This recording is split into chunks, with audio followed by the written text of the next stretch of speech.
저희 교회 부목사님이 5분이 계시죠. 다 아시죠? 모르십니까? 5분이 계시는데요. 다들 말씀을 잘 증거하세요. 설교를 참 잘하세요. 그래서 저도 이렇게 은혜를 받고, 또 제가 저분들의 연령대에 과연 부목사 시절에 저만큼 설교했는가 생각하면 제가 굉장히 못 미쳤다라는 생각을 합니다. 그만큼 아주 말씀을 잘 증거하시고요, 성품도 아주 좋으시죠. 목사지만 가끔 보면 성품이 조금 좀 모난 분들이 계시는데 5분이 아주 성품들이 참 다 좋으신 분들입니다. 그래서 우리가 귀하게 여기셔야 됩니다. 지금은 우리 교회 부목사님이지만은 평생 부목사님이 아니실 것이고, 또 우리 한국 교회를 위해서 귀하게 섬기실 분들이 있기 때문에 여러분께서 많이 기도해 주시고, 또 기도해 주시는 것만큼 귀하게 그렇게 우리 목사님들을 생각해 주셨으면 좋겠습니다. 여러분은 여러분의 가족들이나 혹은 여러분의 직장 동료들에게 혹은 이웃들에게 어떤 분으로 그렇게 인식되고 있습니까? 참 귀한 사람이다, 참 소중한 사람이다, 그렇게 인정을 받고 있으십니까? 아니면 황소불에 앉아있는 모기처럼 있으나 마나한 그런 존재로 여겨지고 있습니까? 좀 더 심각한 질문은, 그럼 우리는 하나님 앞에서는 어떤 존재일까요? 하나님께서는 우리는 어떤 존재로 여길까요? 모기가 황소 등에 앉았다가 날아갔다가 그래도 표시가 안 나는 것처럼, 그래도 이 황소는 아무런 관심조차 없는 것처럼, 하나님은 우리에게 아무 관심도 없는 그런 존재들일까요? 성경은 그렇게 말씀하지 않습니다. 우리 성도는 하나님 앞에서 아주 보배 같은 귀한 존재라고 말씀합니다. 신명기 6장의 말씀에 이르기를 여호와께서도 내게 말씀하신 대로 오늘 너를 그의 보배로운 백성이 되게 하시고 그랬습니다. 하나님이 보실 때에 우리는 보배로운 백성들입니다. 따라서 우리가 잘 되는 걸 원하세요. 자녀를 보배롭게 생각하는 부모님은 항상 자녀가 잘 되기를 원하잖아요. 그렇기 때문에 항상 자녀의 삶에 깊은 관심이 있습니다. 마찬가지로 하나님께서는 우리가 어떻게 사는가에 대해서 지극히 많은 관심을 갖고 있으십니다. 새벽의 4월에는 레위기의 말씀을 가지고 이제 계속해서 강론이 이어지는데요, 레위기는 제사와 성결에 관한 말씀입니다.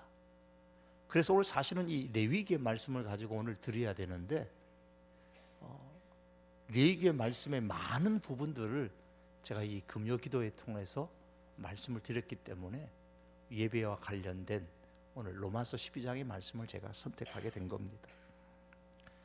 로마서 12장을 본문의 말씀으로 정리하면 영적 예배의 삶을 사는 것, 그것이 레위기 말씀의 핵심입니다. 예배이죠. 그런데 예배는 함께 모여드리는 공적인 예배가 있는 반면에 또한 각자의 생활 가운데서 드리는, 삶으로 드리는 삶의 예배 혹은 생활의 예배가 있습니다. 레위기는 이 두 가지를 다 포함하고 있습니다. 오늘 본문은 삶의 예배에 중점을 두고 말씀하고 있는 내용입니다. 본문 1절에 보시면 영적 예배라는 것은 우리 자신의 몸을 산 제물로 하나님께 드리며 사는 것입니다. 삶의 예배요, 영적 예배고 생활의 예배입니다. 1절의 말씀입니다. 제가 다시 읽습니다. 너희 몸을 하나님이 기뻐하시는 거룩한 산 제물로 드리라. 이는 너희가 드릴 영적 예배니라. 구약 시대에는 제사를 드릴 때는 사람이 이제 짐승을 가져오면 짐승의 머리에 손을 얹고 제사장이 기도합니다. 즉 안수하는 거죠. 그 의미는 짐승을 가져온 그 사람의 죄가 제사장이 짐승에게 안수할 때에 짐승에게로 다 옮겨진다고 하신 하나님의 약속의 말씀에 근거한 것입니다.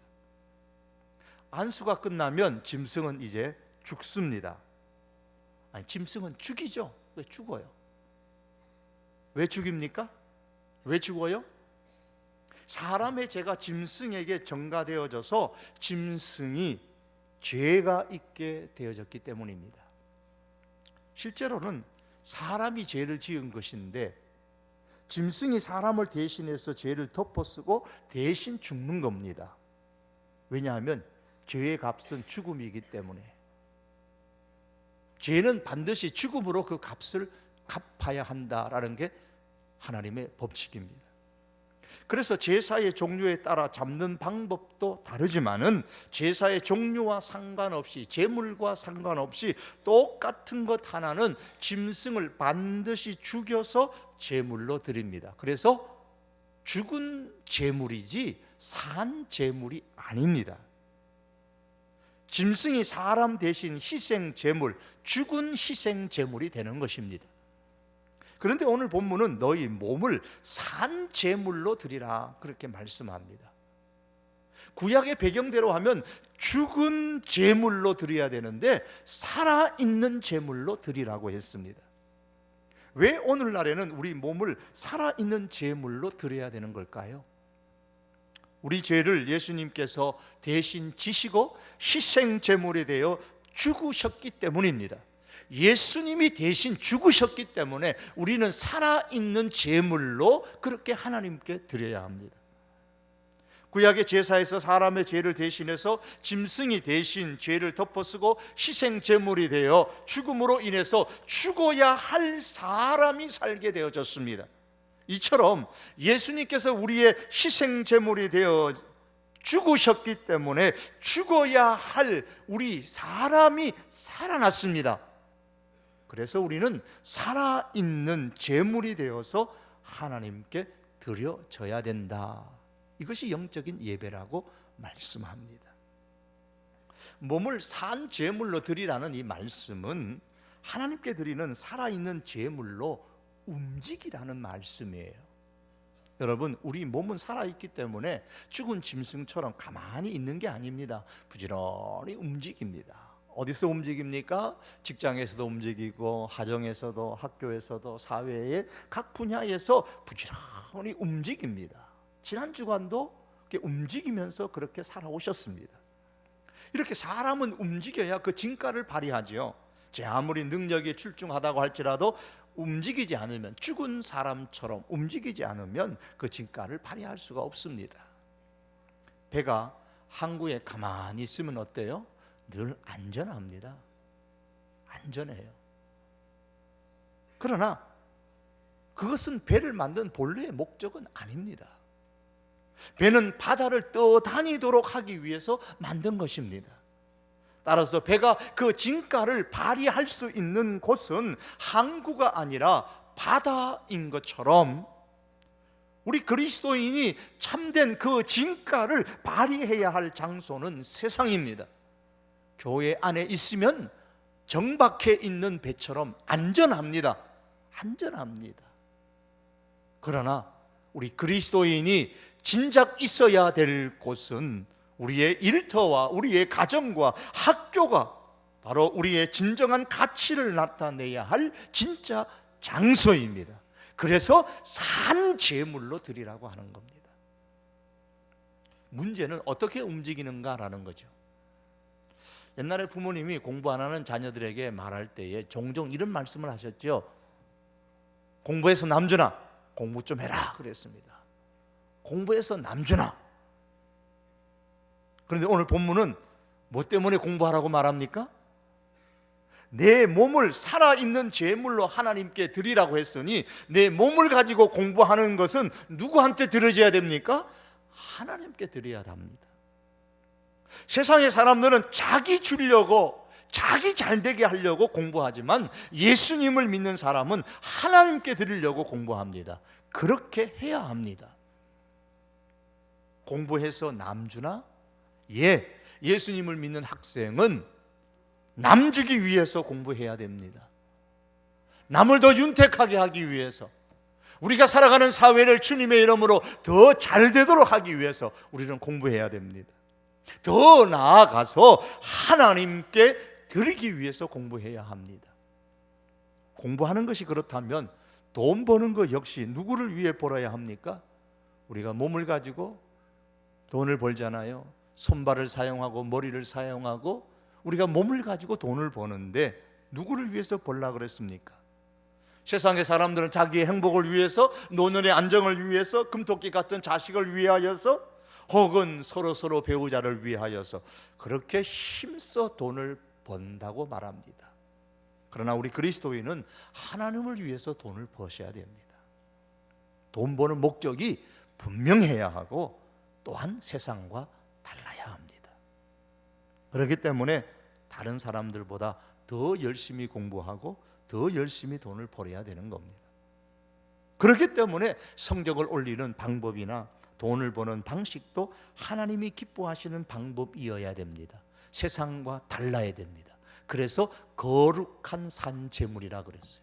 거룩한, 구별되어진 깨끗한 방식이요, 구별되어진 방식, 세상과는 다른 방식이어야 됩니다. 1절을 말씀합니다. 너희 몸을 하나님이 기뻐하시는 거룩한, 깨끗한, 구별되어진 산제물로 하나님께 드리라고 했습니다. 구약의 배경에서 보면 제물은 항상 누구에게 바칩니까? 하나님께 바치는 겁니다. 아무렇게나 해서 바치는 것이 아닙니다. 하나님께 드리기 위한 목적이기 때문에 아무렇게나 성적 올려서는 안 되고요, 아무렇게나 세상과 같은 방법을 통해서 편승해져서 그렇게 돈 벌어서도 안 됩니다.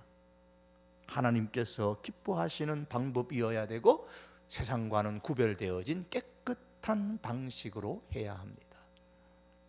공부해서 누구에게 드리자? 하나님께 드리자. 돈을 벌어서 누구에게 드리자? 하나님께 드리자. 이걸 좀 더 다 종합해가지고 보편적인 원리로 말하면, 그러므로 삶의 목적, 그것이 하나님께 드리자인 겁니다. 하나님께 드리자.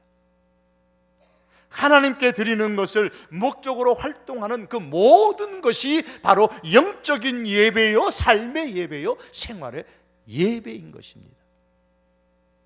이렇게 말씀을 드리면 어떤 분은 그런 돈 벌어서 다 교회 헌금하란 말이냐라는 생각에 또 마음이 좀 불편하신 분들도 계실 겁니다. 내 기쁨이 아니라 하나님의 기쁨을 먼저 생각하고 사용하자는 겁니다. 하나님의 기쁨을 위해서. 여러분, 믿음이 무엇입니까? 믿음이라는 것은 신뢰의 대상을 내게 있는 것에서부터 하나님께로 옮기는 겁니다.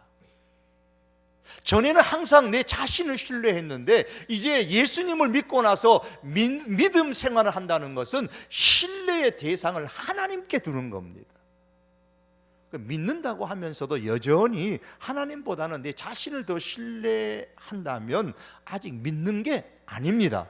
믿어가는 과정, 그런 건 없습니다. 믿든지 안 믿든지, 신뢰를 내게 두든지 하나님께 두든지 둘 중에 하나이지 하나님께 두고 가는 과정이 아닙니다. 신뢰의 대상을 내게서 하나님께로 옮기고 나면 나타나는 현상이 뭐냐면 내 중심적인 삶에서 하나님 중심적인 삶을 살게 되고 내 기쁨이 아니라 하나님의 기쁨이 우선이라고 생각하고 행동하면서 그것을 오히려 감사하고 기뻐하는 겁니다. 그게 믿음이에요. 바울이 로마서 1장에서 11장까지 계속해서 강조하고 있는 것은 우리가 죄인 되어졌을 때에 하나님께서 우리를 불러주셨다, 예수님께서 우리 죄를 대신해서 희생제물이 되어주셔서 우리를 구원해 주셨다, 이것을 믿으라라는 말씀입니다. 그리고 믿는다면 그러므로 이제는 너희 몸을 하나님이 기뻐하시는 살아있는 제물로 드리라는 말씀입니다. 믿는다면 이제는 너의 인생의 목적을 바꾸어서 하나님께 드리는 것으로 살라는 것입니다. 우리 예수님께서는 그 모델을 보여주셨죠. 마지막 순간까지 오직 하나님께 기쁨이 되는 삶을 사셨습니다. 십자가를 지시기 전에 겟세마네 동산에 가셔서 밤새도록 땀이 핏방울 될 정도로 기도하시면서 내렸던 결론이 무엇입니까? 아버지께서 주신 잔을 내가 마시지 아니하겠느냐. 아버지께서 주신 잔이 그것이 분명히 십자가의 잔이기에 고통의 잔이고 너무 힘든 잔인데, 사약이잖아요. 죽는 잔. 그런데 그걸 알지만 내가 마시지 않겠느냐. 예수님은 하나님의 기쁨에 초점을 맞추어서 사셨습니다. 그리고 십자가에서 마지막 숨지시기 전에 하셨던 말씀, 다 이루었다. 자신의 뜻을 다 이룬 게 아닙니다. 하나님의 뜻을 다 이룬 겁니다. 하나님의 기쁨을 위해서 마지막 순간까지 사셨습니다. 사랑하는 성도 여러분, 우리가 구원의 은혜를 누리고 있으십니까? 예수님을 믿으십니까? 신뢰의 대상을 이제 하나님께 그렇게 두셨습니까? 만일 그렇다면 오늘 성경은 우리에게 말씀합니다. 우리의 몸을, 우리의 손과 우리의 발과 우리의 머리와 우리의 가슴, 이 모든 것을 사용하여서 공부하는 것도, 돈을 버는 것도, 가정을 이루어 살아가는 것도, 모든 삶을 하나님의 기쁨에 초점을 맞추어 깨끗하게 산 제물로 드리는 여러분의 인생이 될 수 있기를 원합니다. 그런데 우리가 참으로 이렇게 살기를 원한다면 반드시 두 가지를 유념해야 됩니다. 그 하나는 오늘 말씀해 보니까 이 세대를 본받지 말라 그랬습니다. 2절의 말씀이죠. 2절은 너희는 이 세대를 본받지 말고 이렇게 말합니다. 이 세대, 바울이 살아가는 세대, 오늘은 우리가 살아가는 이 세대입니다. 우리가 살아가는 이 세대가 어떤 세상인지 우리는 말씀에 근거하여 분명하게 인식하고 있어야 됩니다. 예수님께서는 이 세대를 일컬어서 음란하고 죄 많은 세대라고 하셨습니다. 우리나라에서 간종죄가 폐지되어지고 군동성애 처벌법 폐지안이 올라가 있고 아동 성매매 합법화도 올라가 있고 성매매 합법화도 이거는 부결됐죠. 6명이 반대하고 그래도 3명이 찬성했다고 뉴스를 보셨을 겁니다. 동성애 차별 금지법 올라가 있습니다. 이런 것들을 다 지금 없애자고 야단입니다. 이 성에 관련된 것이 본물처럼 우리나라에서 지금 그렇게 핫 이슈로 지금 등장하고 있습니다. 인권이라는 이름을 가지고 지금 성의 자유를 지금 달라고 지금 야단입니다. 어떤 사람은 사람이 우연이나 진화에 의해서 생겨났다고 말합니다. 여러분, 사람이 우연히 생겨났거나 혹은 진화에 의해서 생겨났다면 사람을 존중해야 될 이유가, 근거가, 기초가 어디 있나요? 저는 원숭이 머리를 요리한 거를 먹어보지도 못했고 저도 먹겠나 싶습니다만 그게 맛있다고 하는 사람들도 있더라고요. 원숭이 머리를 이렇게 요리해가지고 먹는 것하고 사람을 잡아먹는 것하고 뭐가 다른가요? 원숭이 머리를 먹는 것은 괜찮고 사람을 먹는 것은 왜 지탄받아야 할까요? 둘 다 진화의 산물이라면 말이에요. 원숭이도 이렇게 진화되어져서 된 거고 사람도 원숭이에서 이렇게 진화되어져서 그렇게 사람이 되었다면 사람 잡아먹는 거나 원숭이 잡아먹는 거나 똑같이 대해야 되잖아요. 이유는, 사람이 존중받아야 될 이유는 단 하나입니다. 하나님의 형상대로 만들어졌기 때문이에요. 사람은 원숭이처럼 그렇게 대우해서는 안 돼요. 왜? 하나님의 형상대로 지어졌기 때문입니다. 또 다른 측면에서 볼까요? 왜 다른 나라를 침략하면 안 되나요? 왜 전쟁하면 안 되나요? 왜 이 대기업이 아주 약한 그 중소기업을 잡아먹어갖고 자기 것으로 만들면 안 되나요? 어차피 세상이 다 물질 세계라고 한다면 물질 세계가 세상의 전부라고 한다면 여러분, 물질 세계의 특성이 뭐예요? 약육강식이잖아요. 우리는 약육강식의 이 법칙을 인정을 합니다. 그래서 호랑이가 여리고 아주 그 약하디 약한 어린 사슴을 잡아먹는 것도 보면서 호랑이니까 잡아먹지, 그냥 죄의식 안 느끼고 그냥 봐요. 왜? 그럴 게 세상이, 동물의 세계가 그러니까, 약육강식의 세계, 세상이니까. 개가 가서 토끼를 잡아먹든 들개가 토끼를 잡아먹든 우리는 별로 개의치 않습니다. 그러면 세상이 다 물질 세계일 뿐이라면 대기업이 중소기업을 잡아먹는 것은 안 되는 이유가 뭡니까? 세상이 물질 세계가 전부라면 세상도 약육강식의 법칙이 적용돼야 되잖아요. 강대국이 약소한 나라를 침략해서 강제로 빼앗는 것은 왜 안 됩니까? 호랑이가 그 여리고 여린 사슴 잡아먹는 것은 괜찮고 대기업이 중소기업을 잡아먹는 것은 안 되는 이유가 뭐냐 말입니다. 뭔 거예요? 세상은 물질 세상이 다가 아니기 때문입니다. 즉 사람 살아가는 세상은 물질 세상이 다가 아니라는 겁니다. 사람이 하나님의 형상대로 지음받았기 때문이에요. 그래서 호랑이가 사슴 잡아먹듯이 그렇게 사람이, 강자가 약자를 그렇게 해서는 안 된다는 겁니다. 그렇게 받으면, 그렇게 하면 지탄을 받는 것이죠. 무슨 얘기냐면요, 인권이라는 것은요, 하나님의 존재를 인정하는 것에 기초하고 있는 거예요. 하나님의 형상대로 사람이 지음을 받았기 때문에 사람이 존중의 여김을 받아야 되는 겁니다. 나라와 나라 사이에도 마찬가지고 사회와 사회 속에, 사람과 사람 속에도 마찬가지예요. 그 기초는 뭐냐면 하나님이 존재하고 하나님의 존재를 인정하기 때문인 겁니다. 거기에서부터 인권이 시작이 되는 겁니다. 그래서 하나님을 인정하지 않으면 인권도 없는 겁니다. 장폴 사르트르라는 아주 유명한 철학자였죠. 무신론 철학자였는데 그가 이런 얘기했습니다. 만일 하나님이 없다면 모든 것이 허용되어졌을 것이다. 신이 존재하지 않는다면 정말 모든 것이 허용된다 그랬습니다. 실제로 그렇잖아요. 하나님이 존재하지 않는다면, 하나님이 사람을 만들지 않으셨다면 약육강식의 원리는 다 적용돼요.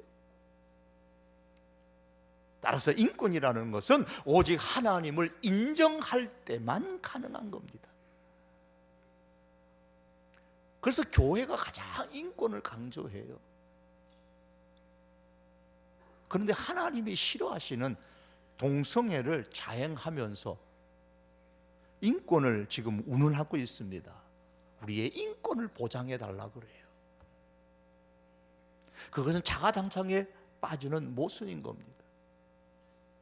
여러분, 세상은 지금 인권을 강조하고 있는 것이 아니고 인권을 위장한 음란한 세대를 만들려는 악한 영의 본성이 드러나고 있는 것입니다. 또한 예수님의 말씀에 의하면 이 세대는 믿음이 없고 패역한 세대라고 했습니다. 마음이 강팍한 세대라고 했습니다. 피리를 불어도 춤추지 않고 애곡하여도 가슴을 치지 않는 강팍한 세대라고 하셨습니다. 이 강팍하다는 말은 이 수분이 모두 증발되어져 가지고 바짝 말라서 흙이 돌처럼 딱딱해진 상태를 의미합니다. 그래서 마음이 강팍하다 그러면 마음이 돌처럼 딱딱한 게 강팍한 마음입니다. 사람들의 마음이 오늘 이 시대에 가면 갈수록 점점 돌처럼 딱딱해지고 있다는 것을 우리가 지금 피부로 느끼며 살아가고 있지 않습니까?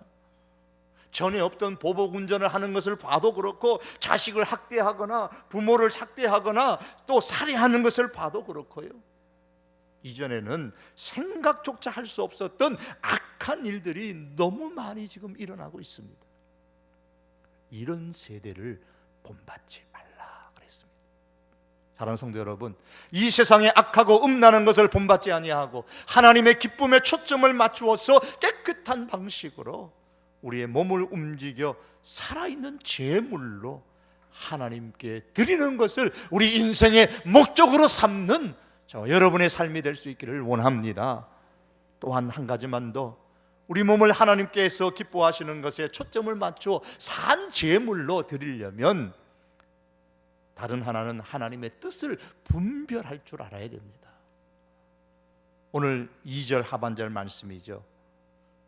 너희는 이 세대를 본받지 말고, 끝에 말씀에 온전하신 뜻이, 하나님의 뜻이 무엇인지 분별하도록 하라 그랬습니다. 큰 길 도로에 차들이 멈춰 섰는데 그 주변에 사람들이 가득 모였습니다. 누가 봐도 아주 큰 사고가 난 게 틀림이 없습니다. 누군가가 교통사고를 당해서 크게 다친 것 같아요. 지나가다가 어떤 신문기자가 직업적인 거 직감에 이거 특종이 되겠다 싶어가지고 그 사건의 현장을 찍기 위해서 뛰어갔습니다. 그런데 사람들이 워낙 가득 있기 때문에 들어갈 수가 없어요. 그래서 그 순간에 기자가 기치를 발휘했습니다. 여러분 좀 비켜주십시오. 지금 우리 아버지가 교통사고 당하셨습니다. 그러면서 사람들을 해치고 안으로 들어가니까 자기 아버지가 교통사고 났다고 하니까 사람들이 순순히 길을 비켜주는 거예요. 드디어 사건 현장 제일 앞에 딱 이르렀습니다. 그 순간 기자가 그만 입을 쫙 벌리고 닫을 줄 몰랐습니다. 거기에는 어디서 왔는지는 모르지만 원숭이 한 마리가 차에 치여 죽어 있던 겁니다. 졸지에 이 기자가 뭐가 됐어요? 원숭이 아들이 되고 말았습니다. 우리 아버지 교통사고 났다고 했으니까. 이 상황을 모르고 덤벼들면 이와 같이 우사를 당하게 됩니다. 하나님의 뜻을 모르고 덤벼들면 웃음거리 정도가 아니라 우리의 모든 수고가 허사가 될 수가 있습니다. 뜻에 맞아야 기쁨을 드릴 수가 있어요. 하나님의 뜻을 알아야 하나님의 기쁨이 되는 일을 할 수가 있습니다. 하나님의 뜻을 분별하라 그랬습니다. 하나님의 기뻐하시고 온전하시고 선하신 뜻, 그거 어떻게 분별합니까? 오늘 본문 2절은 마음을 새롭게 하여 변화를 받으라 그랬습니다. 새롭게 마음이 변화되지 않으면 하나님의 뜻을 분별할 수가 없습니다. 여기서 마음을 새롭게 하여 변화를 받으라, 이 말씀은 이미 마음이 변화되어져서 예수님을 믿는 사람들에게 주시는 말씀이기 때문에 계속해서 딱딱해져 있는 그 마음을 부드럽게 만들라라는 뜻입니다. 어떻게 해요? 은혜를 계속 받으라는 거예요. 계속 은혜를 받으면 그 하나님의 은혜가 우리로 하여금 하나님의 뜻을 분별할 수 있도록 해줍니다. 하나님의 은혜로 통해서 우리의 마음이 부드러워졌을 때에 비로소 하나님의 뜻을 분별할 수 있어요. 그래서 계속 은혜를 받아야 됩니다. 칼빈이라는 사람은 우리의 구원은 안전하다라고 그렇게 강조했던 사람인데, 그런 칼빈조차도 이렇게 얘기했습니다. 인생을 마치는 그 순간까지 하나님의 은혜를 단 한 번 받고 마는 것은 충분하지 않다 그랬습니다. 사랑하는 성도 여러분, 하나님의 은혜를 딱 한 번 받고 그렇게 구원은 얻었는데 그 이후로 하나님의 은혜가 내 심령에 메마르고 있지는 않으십니까? 하나님의 은혜는 인생을 마치는 그 순간까지 내 마음에 계속해서 내려져야만 됩니다. 그래서 우리의 마음이 늘 부드러운 상태를 유지해야만 됩니다. 그러므로 여러분, 은혜를 받으셨다면 그건 귀중한 일입니다. 그러나 단 한 번만으로 만족하지 말고 계속해서 하나님의 은혜를 사모할 수 있기를 바랍니다. 그래서 우리의 마음이 하나님의 은혜로 푹 적셔져서 늘 부드러운 상태를 유지할 수 있기를 바랍니다. 하나님의 은혜가 하나님의 뜻을 분별할 수 있게 해줍니다. 하나님의 은혜로 마음이 항상 부드러워지고, 그래서 하나님의 뜻을 분별하고 하나님께 드리는 것을 삶의 목적으로 살아가는 하나님의 보배로운 백성들이 될 수 있기를 바랍니다. 이게 영적 예배입니다. 말씀을 맺기를 원합니다. 우리 그리스도인은 어떻게 살아야 하는가? 내 몸을 산제물로 드리며 살아야 합니다. 이것은 삶의 목적을 바꾸는 것이고 삶의 방식을 바꾸는 것입니다. 공부를 하든 돈을 벌든 무엇을 하든 내 것은 하나님께 드린다는 마음으로 그렇게 살 수 있기를 바랍니다. 하나님께 드리는 산제물의 삶은 삶의 모든 영역에서 내 기쁨이 우선이 아니라 하나님의 기쁨을 먼저 생각하고 행동하는 것입니다. 이렇게 살기 위해서 악하고 음란하고 강박하고 믿음이 없는 이 세대를 우리는 본받지 않으려고 힘써야 되고, 마음의 새로움을 변화를 받아서 끊임없는 하나님의 은혜를 사모하고 은혜를 받아 우리의 마음이 부드러워져서 계속해서 하나님의 뜻을 분별할 수 있어야 됩니다.